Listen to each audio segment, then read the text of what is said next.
धन्यवाद आनंद जी। सबसे पहले मंच पे आए हुए अतिथियों का मैं स्वागत करता हूं कि उन्होंने अपने बिजी शेड्यूल में से आज का दिन निकाला और थोड़ा समय जो आज की डेट की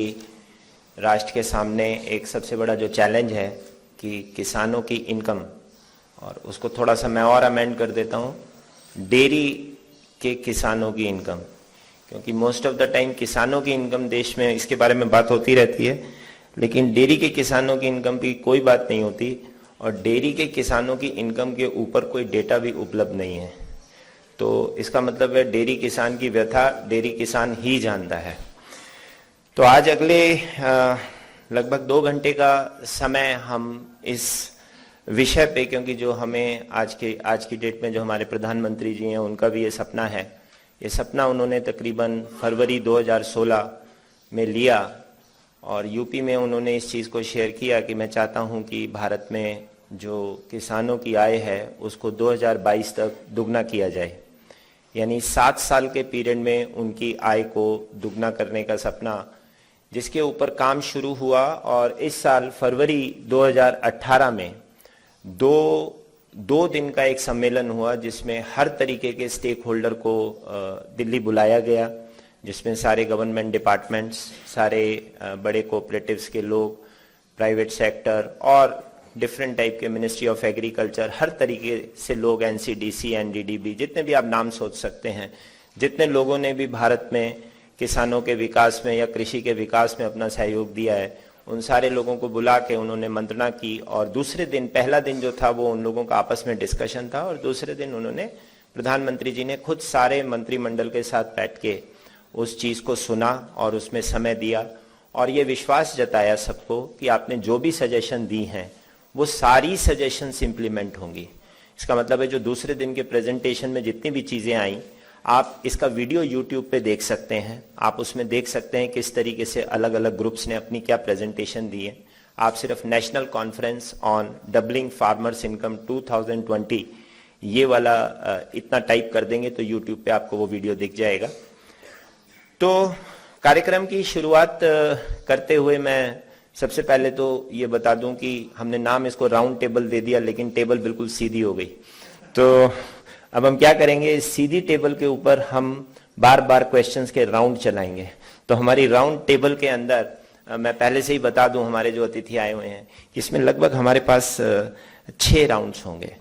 तो जो पहला राउंड होगा उसके अंदर एक जनरल इंट्रोडक्शन होगा, उसके बाद हमारे प्रधानमंत्री जी ने जो 4 पॉइंट्स बोले हैं जिसपे वो इनकम को डबल करने का सोचते हैं, तो हम वो एक एक पॉइंट को पिकअप करेंगे और जो हमारे इंडस्ट्री के स्टॉलवर्ड्स हैं उनसे समझने की कोशिश करेंगे कि किस तरीके से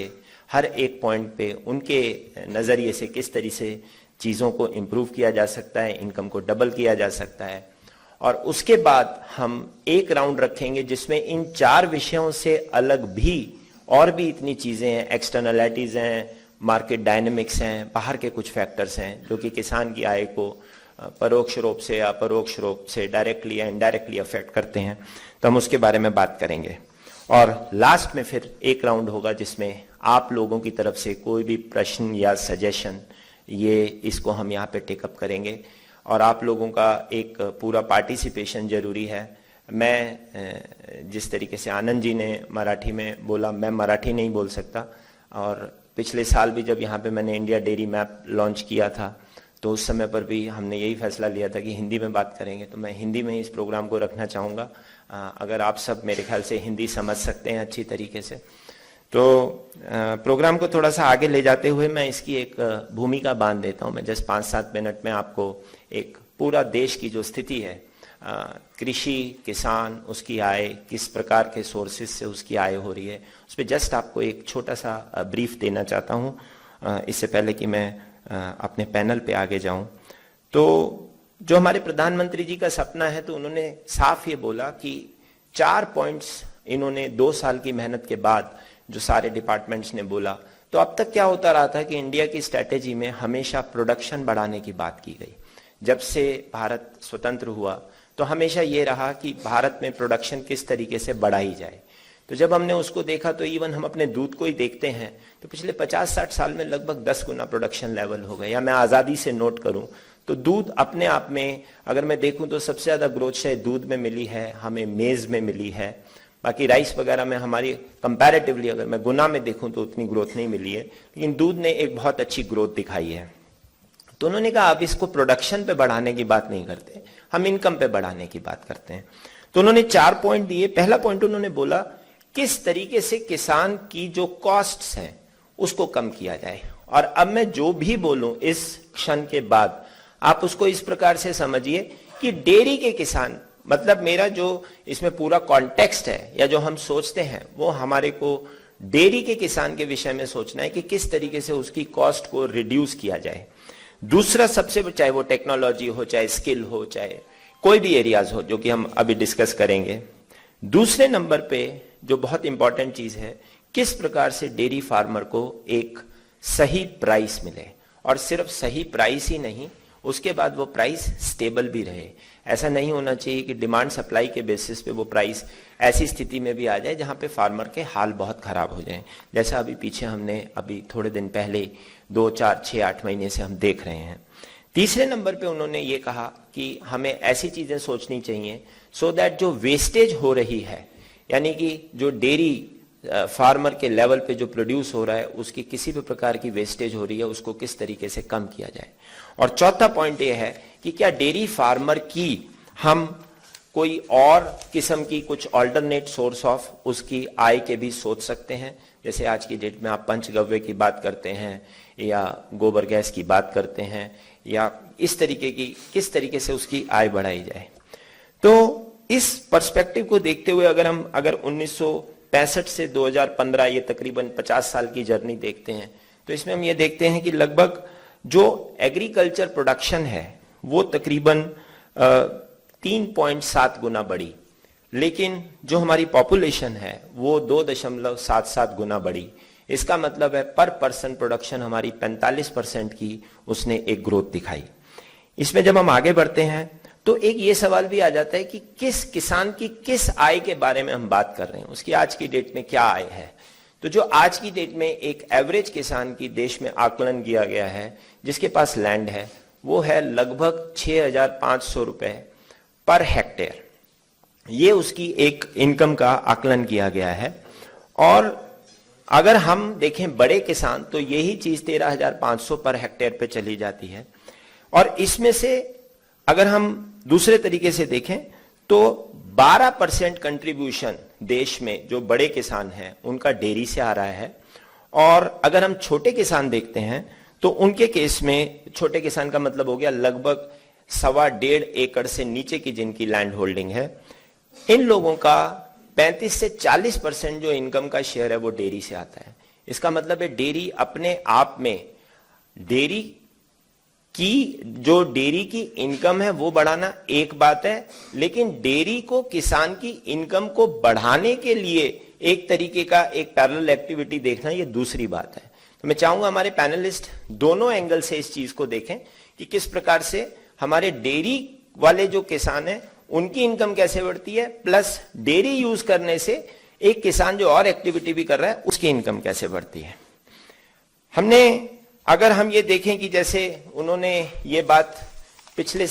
2016 में बोली थी कि 2022 तक हमारे को इस डबल करनी है इनकम, तो उस केस में जो ग्रोथ रेट चाहिए हमारे को वो तकरीबन 10.4% की चाहिए जो हमारे को क्रॉप के ऊपर, प्रोडक्शन के ऊपर चाहिए या टोटल प्रोडक्शन पे चाहिए। लेकिन अगर मैं बोलूं कि आज से अगर मुझे 2022 तक डबल करना है तो यही ग्रोथ रेट हमारा 14.5% पहुंच जाता है। भारत ने सिर्फ 2 ही बारी 5 साल के अंतराल में 10-10.5% की ग्रोथ ली है, यानी कि उन्होंने जो डबल करने का उनका जो हमारा प्रभाव रहा है वो सिर्फ 2 ही बार हुआ है। एक बारी ये हुआ था लगभग 1987 से और 1992 तक, और दूसरी बारी हुआ था 2004 से 2009 तक। और इसमें जो सबसे बड़ी बात देखी गई, कोई ऐसा नहीं था कि कोई हरित क्रांति हुई हो या इस तरीके की चीज हुई हो, इसमें एक बहुत बड़ा फैक्टर इन्फ्लेशन का भी था जिसे हम मुद्रास्फीति कहते हैं। और ऐसा माना जाता है कि यदि इन्फ्लेशन ऊपर होती है तो किसानों की आय बढ़ती है। लेकिन अभी फॉर द टाइम बिंग हम इस प्रकार की चीज नहीं देख रहे हैं, क्योंकि इन्फ्लेशन भी अंडर कंट्रोल है, देश का वैसे भी ग्रोथ अच्छा चल रहा है। तो ऐसे समय में ये ग्रोथ लेना कितना आसान है, कितना मुश्किल, ये आज हम इसे डिस्कस करेंगे।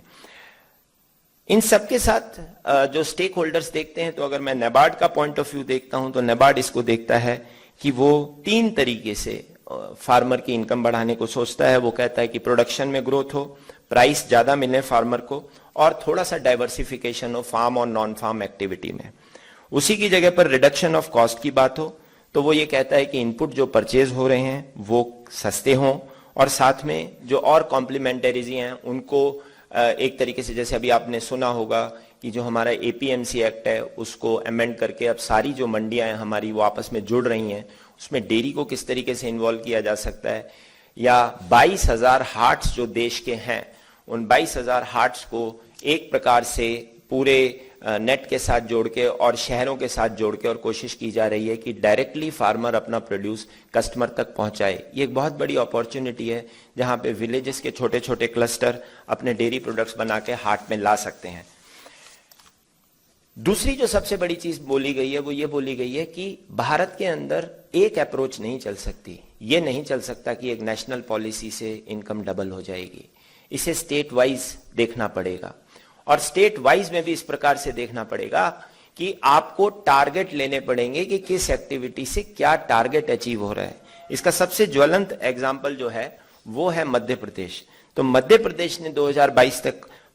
6 चीजों के ऊपर अपना टारगेट बनाया। तो उन्होंने कहा कि इनपुट कॉस्ट कम करने की कोशिश करेंगे जिससे 15% शेयर हमारा इनकम में जाएगा, प्रोडक्टिविटी बढ़ाएंगे इससे 30% शेयर जाएगा, एरिया अंडर कल्टीवेशन बढ़ाएंगे इससे 14% जाएगा,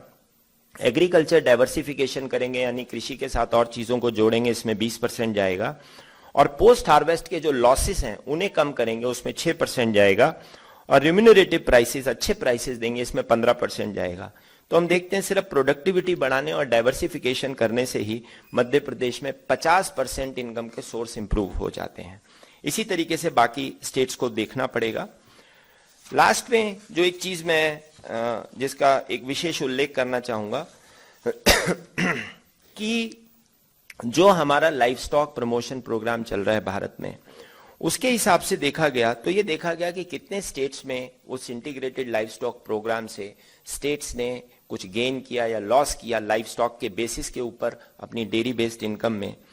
तो सिवाय बिहार के जिसने एक लॉस दिखाया, बाकी 11 स्टेट्स ऐसे हैं भारत में आज की डेट में, आंध्र प्रदेश, आसाम, गुजरात, पंजाब, तमिलनाडु, उत्तर प्रदेश, राजस्थान, जिन्होंने तकरीबन 3% से 20% तक का इनकम में ग्रोथ दिखाया, और अबाव 20% में जो स्टेट्स आते हैं हरियाणा, झारखंड, मध्य प्रदेश और उड़ीसा। और भारत में अगर हम दूसरे एंगल से देखते हैं तो ऐसा भी देखा जा सकता है कि मध्य प्रदेश और राजस्थान ये उन स्टेट्स में हैं जिसमें अगर कुछ भी नहीं किया जाए, जो करंट उनकी ग्रोथ रेट चल रही है वो उसी से ही अपनी इनकम दुगनी कर लेंगे। हमारी एनिमल प्रोडक्टिविटी आज की डेट में, अब जब मैं डेयरी के किसान के विषय में बोलता हूं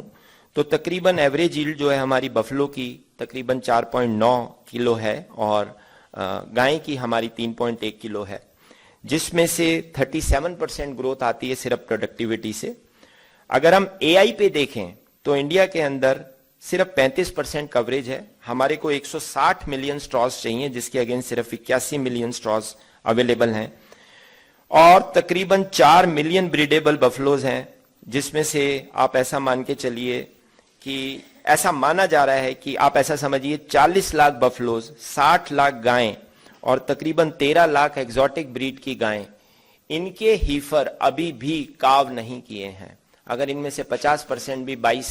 2022 तक हम उनको काविंग की स्थिति में लाते हैं, 2020 तक काविंग की स्थिति में लाते हैं, तो इनकम वहां भी बढ़ेगी। और सबसे बड़ी चीज कि बफलोज की एज ऑफ प्यूबर्टी जो आज की डेट में तकरीबन 33 महीने है, टारगेट है कि 2020 तक उसे 3 से 4 महीने कम किया जाए।